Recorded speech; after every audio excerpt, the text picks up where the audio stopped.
NP news के studio में खुशामदीद। जिला हाफिजाबाद से हमारे नुमाइंदा खसूसी की रिपोर्ट के मुताबिक ढींगरा वाली नहर के करीब कोल्लू तारड़ रोड पर सड़क का किनारा मुकम्मल तौर पर बैठ गया। किसी भी वक्त बड़ा हादसा पेश आने का खदशा है। अवाम ने वज़ीर आला पंजाब, डिप्टी कमिश्नर हाफिजाबाद और सायरा अफजल तारड़ से फौरी नोटिस लेने का मुतालबा कर दिया। हाफिजाबाद की मसरूफ कोल्लू तारड़ सड़क पर ढींगरा वाली नहर के करीब मूसा फिलिंग स्टेशन के पास सड़क का किनारा मुकम्मल तौर पर ख़त्म हो चुका है, जिसके बायस गाड़ियों की आमदोरफ्त शदीद खतरे का शिकार है।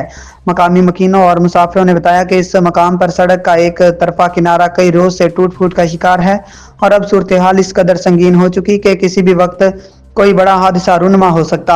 अवामी हलकों का कहना है कि रोजाना दर्जनों गाड़ियां, मोटरसाइकिल सवार और मुसाफिर इस सड़क से गुजरते हैं, लेकिन सड़क के किनारे की खस्ता हाली के बायस हादसात के इम्कानात बढ़ गए हैं। सड़क के किनारे की जमीन बैठ जाने से ट्रैफिक के लिए जगह मजीद तंग हो गई है, जिससे रोजाना सफर करने वाले शहरियों में खौफ व हिरास पाया जाता है। शहरियों ने तशवीश का इजहार करते हुए कहा कि मौसम सरमा की आमद के साथ ही धुंध शुरू होने वाली है। ऐसे में अगर सड़क की मुरम्मत फौरी ना करवाई गई तो किसी बड़े जानी नुकसान का खतरा है। अवाम ने वज़ीर आला पंजाब, कोऑर्डिनेटर पॉपुलेशन और कौमी असम्बली की रुकन सायरा अफजल तारड़, डिप्टी कमिश्नर हाफिजाबाद अब्दुल रज़ाक और महकमा हाईवेज के हुक्काम से पुरजोर अपील की कि इस संगीन अवामी मसले का फौरी नोटिस लेते हुए सड़क के किनारे की मुरम्मत करवाई जाए ताकि अवाम महफूज तरीके से सफर कर सकें। अवामी नुमाइंदों का यह भी कहना था कि यह सड़क जिला हाफिजाबाद की अहम शाहराहों में शुमार होती है, जहाँ से ज़िले इंतजामिया, सियासी रहनुमा और दीगर शख्सियात रोजाना गुजरते हैं।